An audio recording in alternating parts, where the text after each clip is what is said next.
Buenas, welcome to our continuing coverage of Super Typhoon Hagibis as it goes through the Marianas tonight. We have new information from the Joint Information Center. It's a hospital and clinic update. Guam remains in condition of readiness 2 as of 6:30 p.m. Residents are encouraged to stay indoors until Core 4 is declared. As Super Typhoon Hagibis approaches the Marianas, the Mayor's Council of Guam has announced that senior centers and adult daycare centers will be closed tomorrow. Residents are also encouraged to take note of the following healthcare updates. First, let's stop right here. If you have senior citizens in your household, or if you can call them and let them know if they normally go to the senior centers or to adult daycare centers, please let them know that it's closed tomorrow. They may yell at you, and just let them know that you're just the messenger. And they should yell at their mayor. But their mayor is really just trying to keep them safe, to be absolutely fair, which we are sometimes not known to be. More information from the Department of Public Health and Social Services. They're announcing that the Northern Regional Community Health Center in Dededo and the Southern Regional Community Health Center in Inarajan will be open at 9:30 p.m. and remain open for the duration of the storm. Wow, good job, Linda DeNorsi. The following limited services will be provided once the healthcare centers open, and that's in 6 minutes. Patients who need oxygen therapy due to loss of power, patients may bring their own oxygen machines. Patients should also bring necessities such as water, food, and medications. Again, so if you use medical tools or devices, equipment that require power, and you don't have a generator, you're afraid the power might go off, in 5 minutes, the Northern and Southern Regional Healthcare Centers will be open so that you can use their facilities to stay alive. Please bring only one individual to accompany you to the center. A doctor will be available to treat patients for non-life-threatening injuries such as minor cuts and abrasions, and those needing urgent care services like those who have breathing treatments, IV fluid therapy, treatment for minor infections, etc. If you are experiencing a life-threatening condition, please call 911 or proceed to the nearest hospital emergency room. The numbers for the regional healthcare centers are as follows. For the Northern Regional Healthcare Center, call 635-7400 or 635-4410. For the Southern Regional Community Health Center, call 828-7515, 828-7516, or 828-7517. An update regarding Guam Memorial Hospital. I'm talking about healthcare as I'm smoking a cigarette. GMH began accepting expectant mothers at 8 p.m. and will continue to accept pregnant mothers should they decide to come in later. This is for expectant mothers who are at least 38 weeks pregnant and all high-risk expectant mothers who are 6 months or more into their pregnancy. Mothers are asked to check with their healthcare providers for guidance if they are unsure if they have a high-risk pregnancy. So call your doctor if you don't know if you have a high-risk pregnancy. Upon arrival, check in at Guam Memorial Hospital Authority's Patient Registration Department on the first floor. Where's the Patient Registration Department? Carlos? So the first floor to the right. In the front entrance? When you go in, it's just go straight and then go straight down the hallway. Yeah. It should be the right side. So when you enter GMH on the first floor and from the front, go straight down the hallway on the right side, and patient registration will be on the right side. Expectant mothers will remain at the hospital for the duration of the storm until it is determined safe to return to their homes. All expectant mothers are asked to enjoy a complete meal before they check into the hospital. Sleepers, pillows, and blankets will be provided. All expectant mothers who need to come to GMH are asked to bring the following for their comfort and convenience: ID and insurance cards. I don't know how that's comforting or convenient. Drinking water and snacks that do not need refrigeration or heating. Any needed medications. Personal toiletries such as soap, toothbrush, lotions, etc. It puts the lotion on its skin or else it gets the hose again. Change of clothing, small entertainment devices, reading materials, playing cards, board games, etc. Sounds fun. Restrictions: no weapons, no personal pillows, blankets, and linens, and no escorts, children, or pets will be allowed to accompany the pregnant mothers. Sounds like a party. For the community safety, regular visiting hours will resume after the declaration of Core 4. Okay, so there will be no visiting hours at GMH through the duration of the storm. Outpatient elective surgeries are postponed until further notice upon declaration of Core 4.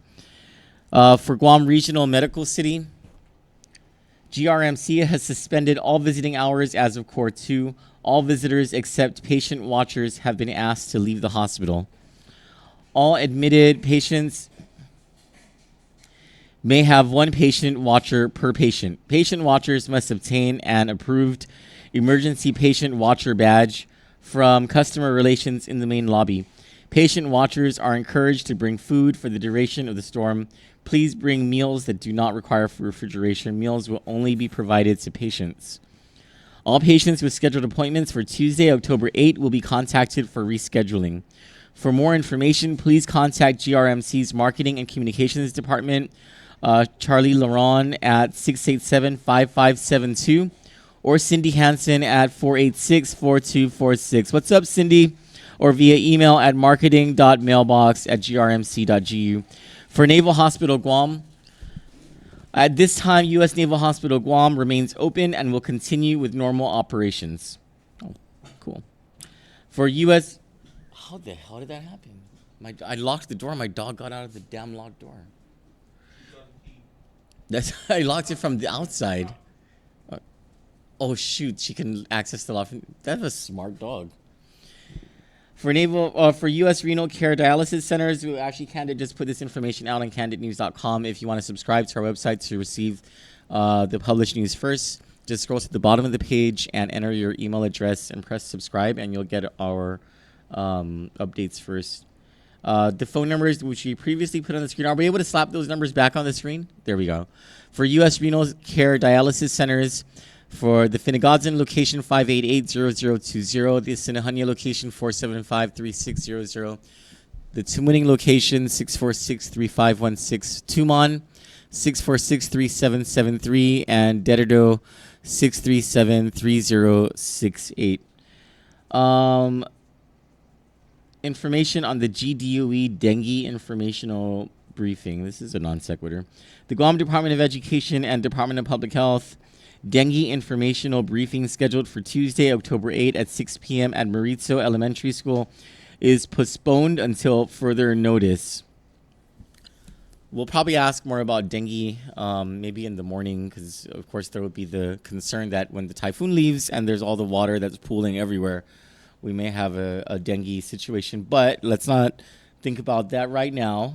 Let's move on to updates. Any new updates from the Joint Typhoon Warning Center or the National Weather Service? Let's check Joint Typhoon Warning Center first. Nothing new. Is this an updated graphic? Or it's through 10 p.m., right? The from windy.com or whatever that's called?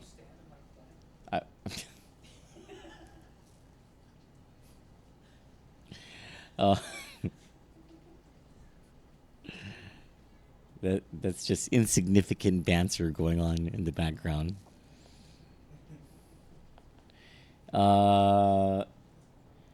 There is an 8:25 p.m. tropical cyclone update. I believe this is about the eye wall. National Weather Service regarding the eye of Super Typhoon Hagibis says it's well-defined pinhole eye. The eye is 100 miles northeast of the Saipan Airport, 110 miles northeast of the Tinian Airport, 165 miles northeast of the Rota Airport, and 225 miles northeast of Guam radar. The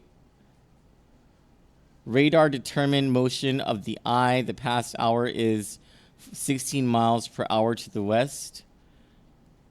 Recent radar images show the short-term westward motion continuing but just a little north of west. But it's like that's all Chinese to me. A widening eye wall remains. Yumiko. Very embarrassing. A widening eye wall remains fully in view around the eye. Currently at 35,000 feet. Individual concentric bands, something Chinese. Bands of heavy showers continue to move over Guam and Rota. National Weather Service will try to produce information every hour. Let's see if there is any more information from. There is an event cancellation from the Department of Agriculture Forestry Division regarding the Arbor Day celebration. Unfortunately, due to Typhoon Hagibis, we are canceling the Arbor Day celebration scheduled for tomorrow, Tuesday, October 8th, at the Guam Sports Complex Citadel. We do not have additional information to share this time. Stay safe, everyone, and thank you for your continued support of our Department of Agriculture Guam Forestry programs. Sizuas Maasi, says Christine Camacho Farron. Thank you, Christine, for providing that update. I just read JIC release number 5, right? Let's see if there's anything else here. Okay, there is nothing else there, but I want to bring you a story on something that's unrelated to the storm itself. Don't cast on my screen, Chelo. I need to get something out of my WhatsApp, and I don't want people to see who the sources are. 1 second while I get something out. There are a couple of commercials that I want to show you. One is from a miserably failed gubernatorial election campaign. And the other is from the new campaign of Seaport Authority Board of Directors member Tony Chargaloff, who is running for mayor of Inrahan. 1 second. Let me just get this together.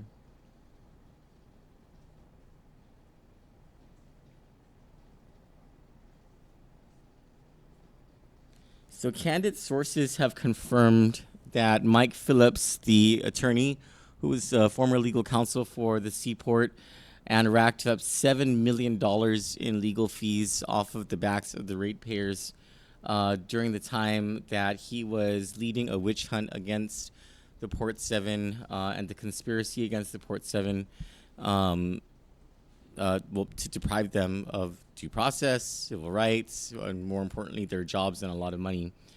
That attorney, Mike Phillips, according to sources, is helping to fund the campaign for mayor of Port Authority Board of Directors member Tony Chargaloff, who is a Leon Guerrero appointee, and have even drafted emails for him to send to fellow board members in order to try and continue Mike Phillips' attack on the Port 7. There recently was a case won by Francine Rocio, one of the fired Port Board members, where Administrative Law Judge Eric Miller wrote in his recommendation to the Full Civil Service Commission Board that the case against Ms. Rocio should be dismissed because the port failed to meet the 60-day rule, and as a matter of fact was 3 days belated in providing its final notice of adverse action to Ms. Rocio. Also, on the merits of the case, Mr. Miller ruled that the case should be dismissed for various reasons. And Mike Phillips, who's the former attorney, his contract expired, has decided to go on another rampage. And Joanne Brown of the SeaWorld Browns has better be careful. She can go inland a little as the rains, like increase sea levels and river banks. Joe Mann might be able to swim into the island and swallow Rhoda or whatever that's called. They have taken to the airwaves to attack the Port 7 again, and Mr. Phillips, in a story, an inaccurate story by Kevin Kerrigan in the Guam Daily Post, has provided source information to Mr. Kerrigan that ended up being false, and that was that the Port Authority had decided to appeal Mr. Miller's decision. That's not the case. Mr. Miller's decision was a recommendation. The full Civil Service Commission needs to act on that recommendation. But there is pushback that is happening on the port board level where it should not be, because this is an operational matter. And it's coming from a guy named Tony Chargaloff. Mr. Chargaloff is running for mayor of Inarajan. In exchange for support for Mr. Chargaloff for his mayoral run, Mr. Chargaloff is carrying out Mr. Phillips's bidding by trying to convince the other members of the board of directors to stop financial relief from being granted to the fired members, the Port 7 members. It's just another injustice that's being perpetuated on innocent people, all by political forces. All of this underhanded, behind closed doors sort of movement among the political elite to keep people down. And if you don't believe me, and you should, because we just tell you the truth.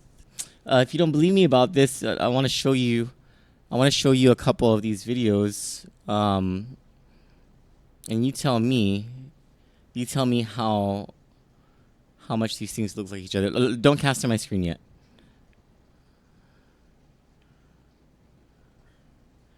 Okay, wait, hold on. Now this is Mr. Chargaloff's campaign commercial. Go ahead and cast on my screen.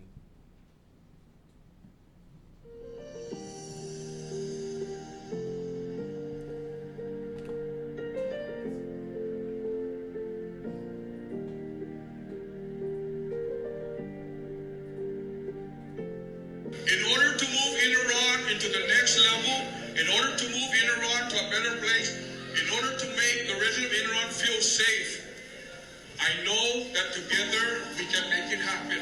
I just need your support. In my campaign, the word BIBA, B-I-B-A, we don't just say BIBA. BIBA here stands for Building Inalahan Back Again, and that's where I want us to go.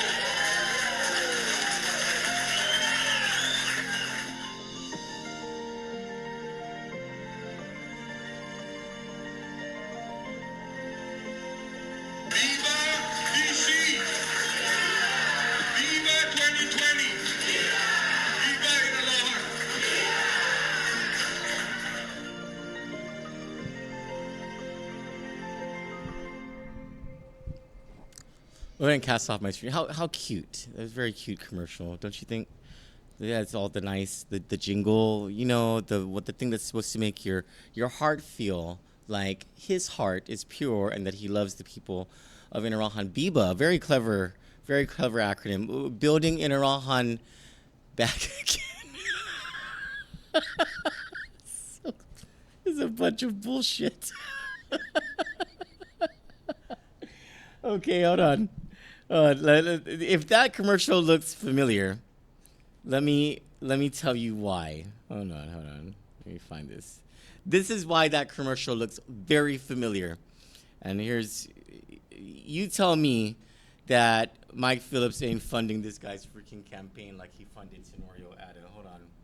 Hang on 1 second. Okay, go ahead and cast on my screen. It's overwhelming. When you look at the amazing launch that we've had, you start from Wednesday night, going to sleep, and first thing you wake up Thursday morning, you see all the Tenorio added signs all over the island. Just up and ready to go. And then you see all the vehicles with the Tenorio added signs lined up down at Aganya, ready for us to file our papers for this coming gubernatorial election. Then we had our amazing wave, enormous wave on Friday. And then to round it all off, wow, what a motorcade, ladies and gentlemen. What a motorcade. They had 1,000 vehicles, ladies and gentlemen. Please put your hands together for every one of our village organization leadership who did this today. Couldn't even get 1,000 votes on election day.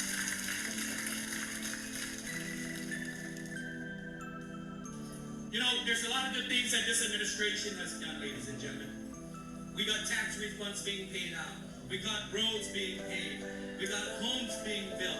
And you know, we want to continue that progress, and we will continue that progress. We will give you more jobs. We'll create the opportunities. But if we got to get the skills, and that's where the college education comes from. Tuition-free college will be a reality for this island for people who need it. It has always been about the people. It will always be about the people. We want to prioritize our children. I want to make this for my children and their children and the next generation beyond them. Look beyond. Don't listen to the negativity. Focus on the progress. Focus on the solutions. Focus on the attempts to make a difference in the community. We will have nothing negative coming out of this campaign. It will be 100% positive because we're about ideas and for you. That's it. There's a lot of good things going on, and we want those good things to continue. In January of 2019, Ray and Tony will take this island to a next level.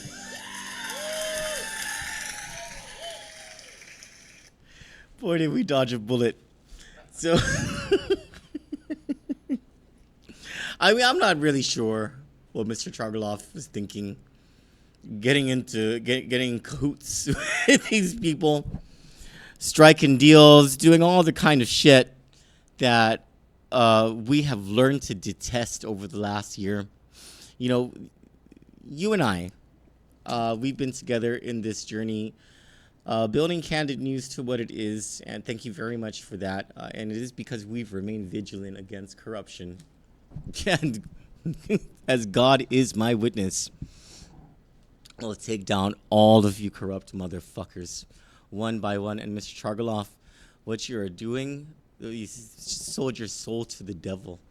What you're doing to put these people down just so you can become the mayor of Inarajan, I hope it backfires in your face so bad, buddy. Is Mayor Doris Lujan not running for election or something? Or is this a challenge to Mayor Doris Lujan, who I thought supported Governor Lulian Guerrero, but I saw Lieutenant Governor Magafaga in that video for Tony Chargaloff. What is that about? What's going on here? Unless Mayor Doris Lujan's not running again, and is the guy a Democrat or a Republican? I'm not sure, but what he is corrupt, and people shouldn't stand for that kind of shit. You know. Getting back to the typhoon. No school tomorrow. If you go to one of the public schools, if you go to Dodea, if you go to Science is Fun Academy Charter School, or University of Guam or Guam Community College, you do not have classes tomorrow. As far as UOG is concerned, classes will not resume until Core 4 is called, and then they'll announce something after that. Is there any other information that we can provide you guys before we go on a little bit of a break? 1 second.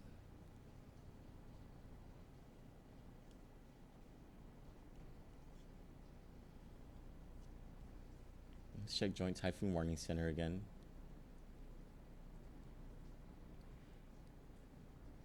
It's raining pretty hard, huh? Outside? I mean, yeah, outside.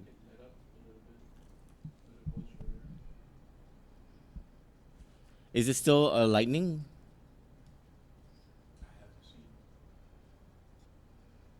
Let's see.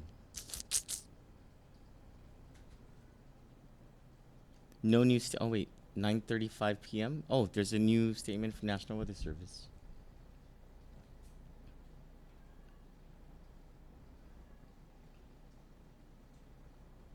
There's a widening eye wall, remains fully in view around the eye, currently viewed at 35,000 feet. No, that's not new.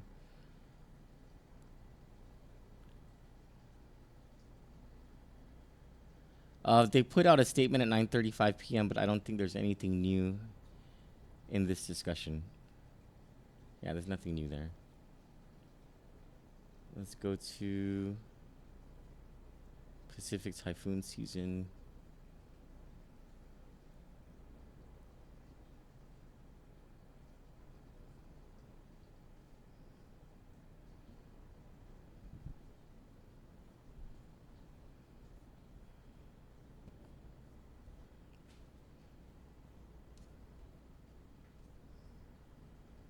Nothing new. No new information. We should have something from either Joint Typhoon Warning Center or National Weather Service soon enough. Let me go to your comments now.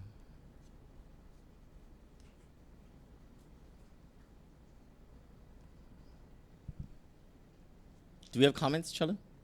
Yeah, I've got a few. And questions? Are there any questions? Let's see. Closest point of approach. Let's check Joint Typhoon Warning Center. If I'm not mistaken, the last time we looked at that, it was looking at like a 2 a.m. or 3 a.m. if I'm not mistaken.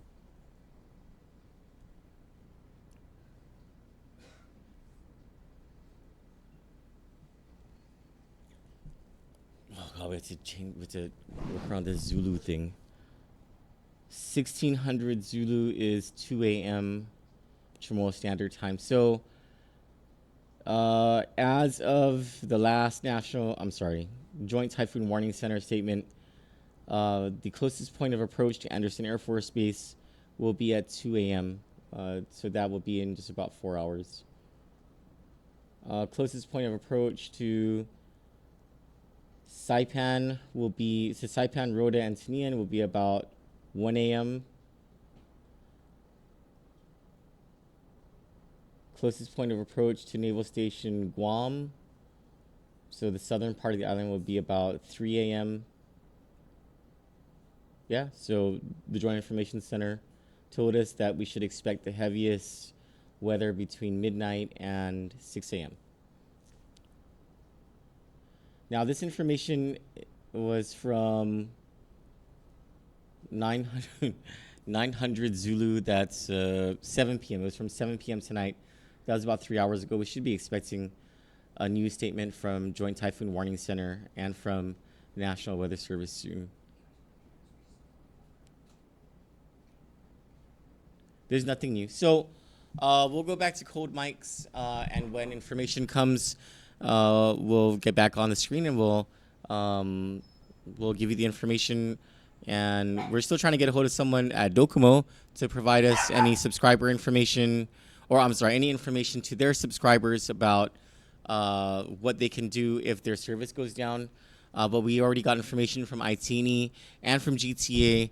They provided the information. We'll post that up in a news post on kanditnews.com. Again, please subscribe to our website by going to www.kanditnews.com. Scroll to the bottom of any of the pages and you'll see a subscriber form. It's just putting in your email address and pressing subscribe. And whenever Barbara Brown or any of us here in the news team publish stories, you'll get those stories first. You can also join. You can save my number and WhatsApp me with your name, and I will save your number and place you on a broadcast list so that when I push out the news on WhatsApp, you can get the news that way as well. My number is 456-4237. The number to the studio is 922-6397. We'll be back probably just in a few minutes with new information, so stay tuned.